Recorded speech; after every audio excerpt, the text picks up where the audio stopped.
Today we'll be talking about how to replace synthetic vitamins and nutrients with the actual real deal version that nature provides us. When you're feeding your pet supplements, you're doing it to help them out and to provide them a boost or to give them extra nutrition or to tackle an issue that they might have.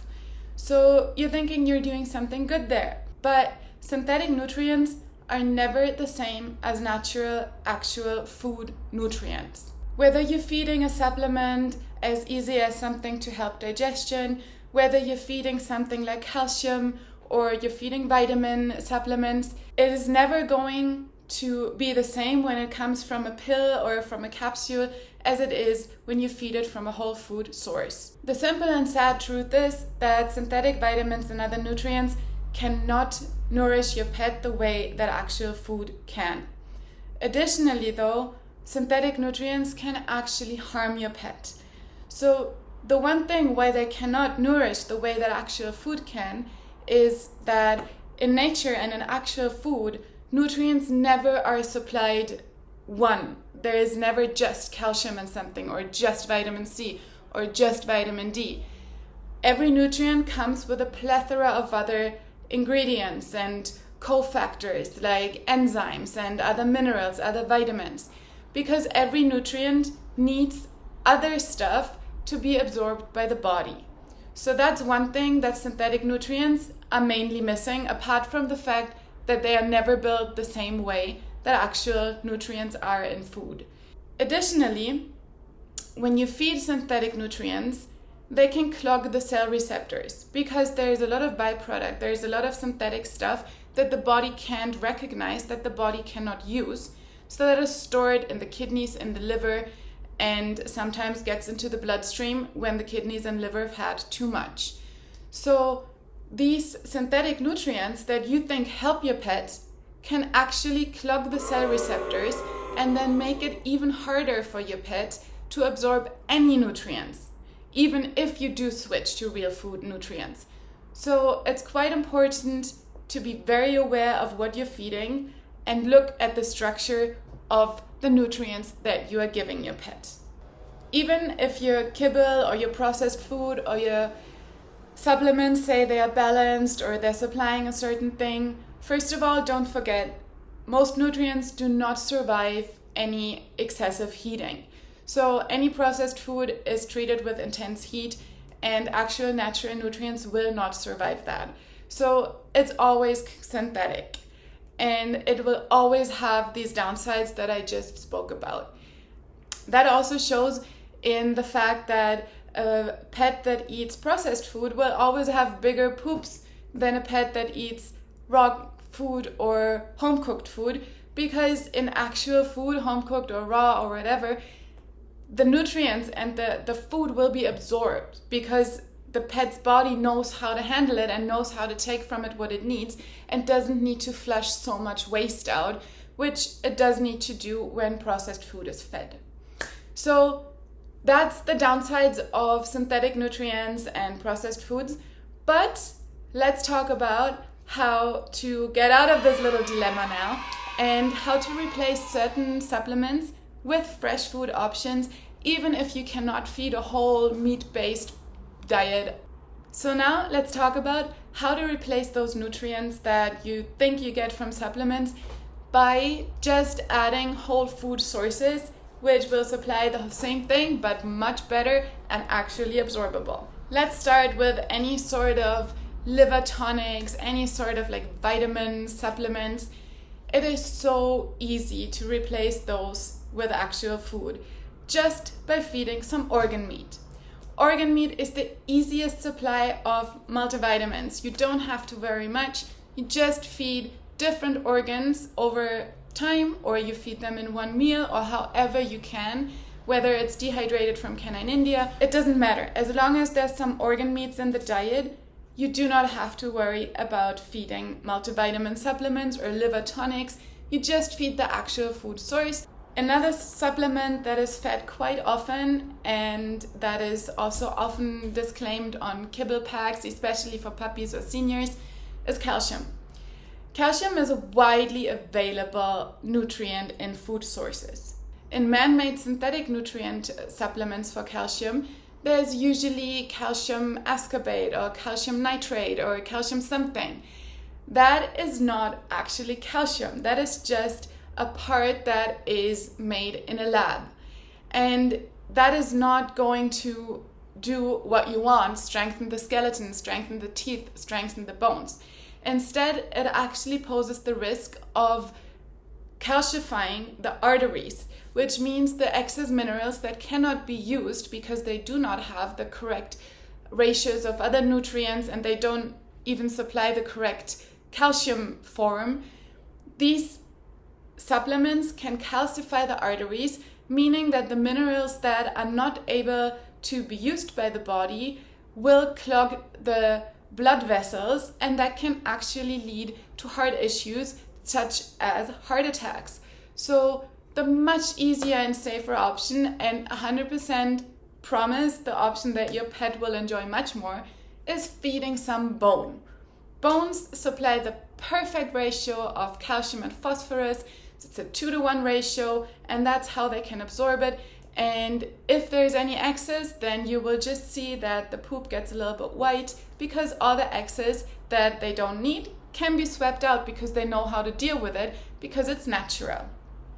If your pet has an issue with too high phosphorus in the blood or any issues with too much phosphorus, don't worry that bones do contain phosphorus, because this phosphorus is just needed to bind to the calcium and make it absorbable. It's not like it's going to linger around in the body. It's going to be used. So don't be afraid of feeding some bones. If you are not comfortable feeding bones, try to go for some bone powder from Canine India, of course, or just go for smaller bones. You can get, turkey bites, duck bites, rabbit bites from us, which have tiny bones that are a great little first trial at feeding bones. And they're just gonna supply exactly what you need, and not some weird man-made part of something that is just going to clog your pet's body. Another widely used supplement, of course, is omega-3. Like in any way, it's always skin and coat supplements will usually disclaim that they have omega-3. Omega-3 is important, and it's not as widely available as calcium, but you can find it quite easily. Plant sources of omega-3 are not as easy to absorb for our pets as protein, meat-based sources of omega-3, because there's again different forms, active and inactive forms. It has to be converted by the body if it's from a plant source, which us humans can do and herbivores can do. Dogs and cats have a very hard time transforming the omega-3 from plant sources such as hemp seed oil or olive oil into the actual active forms of omega-3. So the best thing you can do to supply omega-3 is just feed some fish. There's a plentitude of other foods that also contain omega-3, like poultry gizzards, but fish is just the easiest and most plentiful way to feed omega-3. You can try dehydrated fish from us. You can try canned fish like we spoke about. You can obviously try fish broth. You can try fresh fish. You can try raw fish. You can try frozen fish. It's possible. Just try to add a little bit to the diet here and there. Next one is vitamin D. And this one is a big deal actually.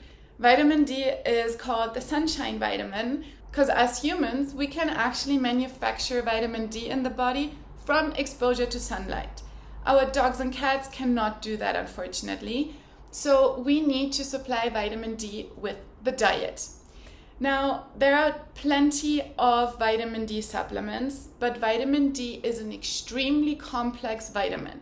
There is many different forms of it, vitamin D1, D2, D3. It's not even finally identified by scientists.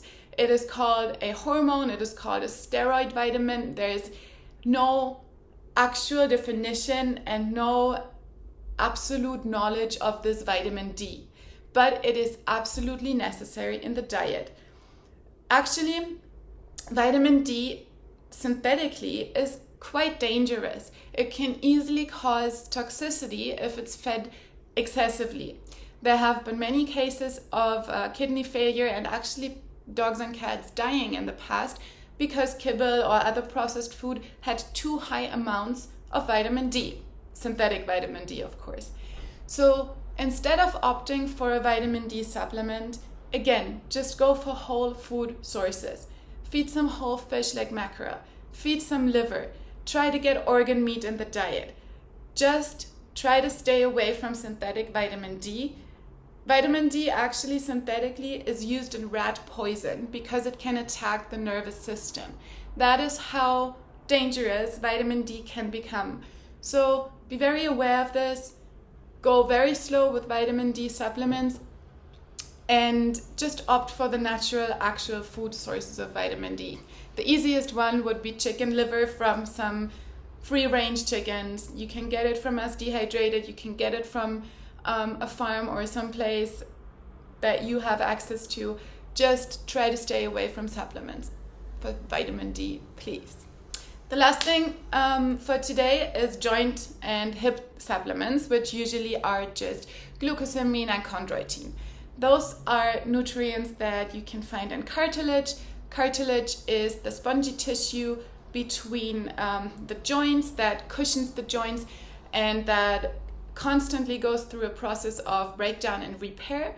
So by feeding these nutrients, glucosamine and chondroitin, you are helping this process of breakdown and repair and make sure that your pet's joints stay healthy. If you feed your medium-sized dog a beef or pork trachea, that's going to take care of the glucosamine needs for about 2 to 3 days. So it's really easy. For a cat or a small dog, you can go for a duck or turkey trachea and you're set for a couple of days. You do not need any supplements.